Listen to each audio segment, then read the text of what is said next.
College football nerds here talking Clemson and NC State. Big ranked matchup in the ACC this weekend. And it's been a minute since we talked Clemson or NC State, Josh.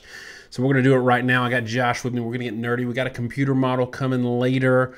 We're going to do a little touch on maybe that Wake Forest game because that was a crazy one. We didn't get to talk about it a lot in our live show, which is a segue to discuss that we have a live show every Saturday. We will be talking live at 10 p.m. Eastern this Saturday, and you can check it out, the one we just did on our podcast. It was awesome, if I do say so myself, Josh. Let us know in the comments what you think the score is going to be, and we'll get down there and mix it up with you. All right, Josh, I got a stat for you. I want to get it right. It's a little tricky to think about, but NC State has played East Carolina, Charleston Southern, Texas Tech, and UConn. Those four teams have played four teams each, so 16 games out there to judge statistically. NC State's, or Leary in particular, his yards per attempt average, or basically overall QBR, has been the worst performance each of those four teams has yielded or seen of an opposing quarterback all year, except for Furman versus Charleston Southern. So that means, Charleston Southern's played, I think, 3 FCS teams so far. Texas Tech has played who they've played. UConn is, they lost to Utah State and got blown out by Syracuse. East Carolina's played some bad teams, FCS schools. We've got FCS teams and bad G5s doing better offensively, at least in the passing game, than NC State's done at all this year. So, Josh, is that cause for concern, and do we just shut it down right there, or is there more to talk about? Yeah, so all the NC State fans, thanks for tuning in. Be sure to like and subscribe before you leave the video. No, I do think it's cause for concern, and I think NC State fans know that it's cause for concern. And when I went back and tried to watch tape to prep for this preview, the thing that stuck out to me a lot was that the offense was not in rhythm. And I heavily attribute it to changes in the offensive line. I mean, they lose the number 6 pick in the draft at left tackle, and you can tell. And even though they haven't given up a ton of sacks, I think 5 sacks in the season, the number of pressures, the amount that Leary's having to be moved in the pocket, I think is really affecting the offensive rhythm of this team. I'm actually pretty high on Leary as a quarterback. He's a bit streaky, but when he's in rhythm, I think he's one of the better passers out there. I think he can make some throws that a lot of guys can't make. They haven't been in rhythm. And so, yeah, I think there's great cause for concern. And if my theory on that is right, if I'm right that the biggest problem for them has been the fact that the offensive line, especially offensive tackle where they've had turnover, just isn't the same as it was last year, that's a problem because you're playing Clemson. You're playing the team with probably the most active front in college football. And if you have a problem, you don't want it to be at offensive line versus that team. So I think that is sort of the biggest story here. But there's a pause, right? Because the other side of this equation is, yeah, but Clemson still has to score. And this game, if you look at the spread, and again, we make our predictions or think through this without looking at the spread first, but the spread's only 7 points for Clemson. So this game is set to be a competitive game. And while Vegas does think Clemson is likely to win, 7-point game is more like 60-40 in Vegas's eyes. I think that's about where a 7-point game comes out from a percentage standpoint. So Vegas does think that NC State has a very realistic chance to win this game. And so the thing you got to think through past all this is, okay, well, if NC State's passing game isn't in rhythm, and they have maybe issues in the offensive line, or maybe not. There's probably NC State fans that will disagree with me, but that was just my take. Why is this game so close? And I think, to me, that's the interesting point of discussion. What is it that keeps NC State in this game? What is it that makes it competitive, knowing that they have some areas that are probably going to be serious problems? I was encouraged by Clemson's ability to score against Wake, but I'm also concerned. Like, I don't want to read too much into it because Wake's defense is atrocious. Like, they gave up 25 to Vanderbilt, and it was a legit 25. It wasn't like they scored 25 points against all the scrubs. And that Vanderbilt team barely crossed the 50 against Alabama. So everything we saw Saturday is to be taken with a grain of salt. But I did feel like I saw some growth from DJ U. I really do feel like that. The concern I have, Josh, is we don't know about the secondary. Like, we don't know about the injuries and the missing pieces that Clemson had because, we've been giving Clemson a lot of love on their defense last year and this year in spite of having offensive concerns and sputtering.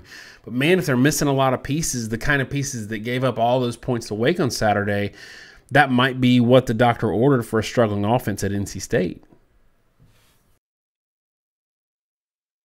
And that is the other side of the coin. I felt like Clemson's defense this year has looked more vulnerable than I can remember. And I've taken some heat for this over the years, but I think it's kind of proven out off and on. A lot of times Clemson's defense has been very sort of all or nothing. And they're very aggressive. Their fronts have been very good. I think Brazee and Murphy are two of the best players in college football. I as much hype as they get, I don't think they get enough. I mean, Murphy is a special dude, and Brazee might be better. It's one of those deals. And they just cause people all kinds of problems. But I think this year in particular, in large part due to the injury situation, they're vulnerable on the back end. They're not great. And if you can get the ball off, there's opportunities to be had. And that's why, their game against Wake Forest wasn't, a blowout, or why was it close? Well, one, I think Wake Forest's defense personally is terrible. I've watched them quite a bit because they sort of overlap with some other things we were doing. They're really, really bad. And so Clemson was able to move the ball and score some, but offensively, most years Wake Forest wouldn't be able to get nearly the kind of production they did against Clemson. And they got it throwing downfield. Some of it were really good throws by Hartman, but still had a lot more success than I think Clemson's used to. So I think there's this sort of object that doesn't want to move and an object that really wants to be moved situation where NC State's passing game is not great. 7.1 yards per attempt is not great on the year, but they're playing in pass defense that isn't really in sync. And so when you put the two together, you end up in a situation where one of those two teams has got to succeed, right? I mean, at least that's my read on it. Do you think I'm crazy or do you agree with it? No, but I do want to say, like, grain of salt, that 7 point whatever yards per attempt is against teams that are giving up like 11, 12, 13 yards per attempt. So that's my concern there. I do think that if you're going to beat Clemson, you got to beat them through the air. And that's where, like, even I think La Tech's quarterback threw on them a little bit. So that, for all of your race to discredit Hartman's abilities Saturday night, he was at like 12.3 yards per attempt and 5 touchdowns against Clemson. So I think he was doing something pretty good. But yeah, it seems like they can be taken advantage of there. What does the model say? And then maybe we'll spin off of that into some predictions.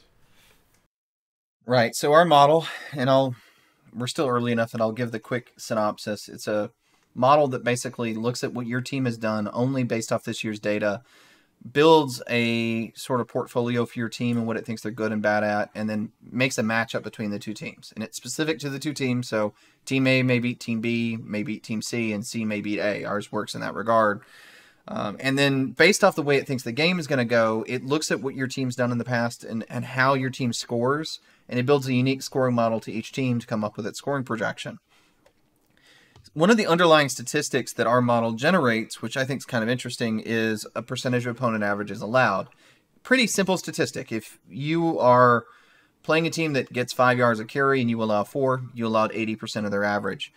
Clemson's defense is not great. 99% of opponent rushing averages, 97% of opponent passing averages. That 2018 Clemson team, I think they were something like 55% of rush averages and around 70% of passing averages. So these numbers are honestly kind of bad. And we usually say 90% is really average because there's kind of enough junk data thrown in where teams play G5s and inflates everybody's average. So you should do a little better than average because everybody's numbers are a little juiced up in college football. If you're doing 99% or 97%, you're doing a bad job, frankly. But North Carolina State isn't a ton better. 88% of opponent rushing averages and 110% of opponent passing averages. That's a bad number. I think it a little bit reflects who NC State has played to date. But, it's still rough. And when you go through and you look at the game log, right, it doesn't look nearly that bad. I mean, they're only allowing 4.9 yards per attempt on the season. So it's hard to complain too much, but the trick really is the fact that the opponents are playing are just that so subpar that it doesn't really kick into effect. And again, I'll note the FCS data gets thrown out in that. So what's the final score projection, right? And ours has it 47-29. I'll say I don't really agree with the model in this one, and this is where we're in a situation where there's only 3 meaningful games for both teams. But I think the key here is that it has Clemson at about 6.3 yards per play and North Carolina State about 5.3. I think that's the stat you should pay more attention to if you're trying to project off it. And that's where I think you can maybe draw some more meaningful comparisons. For NC State, 5.3 yards per play is about the same as they had against East Carolina. And that's a game where NC State scored 21 points. And for Clemson, as I quickly pull this up, 6.3 yards per play is about the same they had against Furman, where they scored about 35 points. So if you want to make a more fair model in that regard, maybe 35-21 is kind of where the model is saying. I think it's just a little overinflated due to playing lower levels of competition that's increasing scoring. But I will add one stat as we break out of this, and I'll let you sort of give your reaction to the model. The thing that I found interesting when I was plugging in data and looking into this, right now, NC State, in terms of yards per attempt, right? NC State is the better pass defense, and Clemson is the better passing offense. And at the beginning of the year, you were to give the statistic that NC State was going to be the better pass defense and Clemson was going to be the better rated pass offense. I think most people would have laughed your channel off of YouTube. But that's the reality we're at right now, and that's frankly why this model is so screwy. Yeah, and I think that's why it's important to know, and we don't know, and we won't know tonight,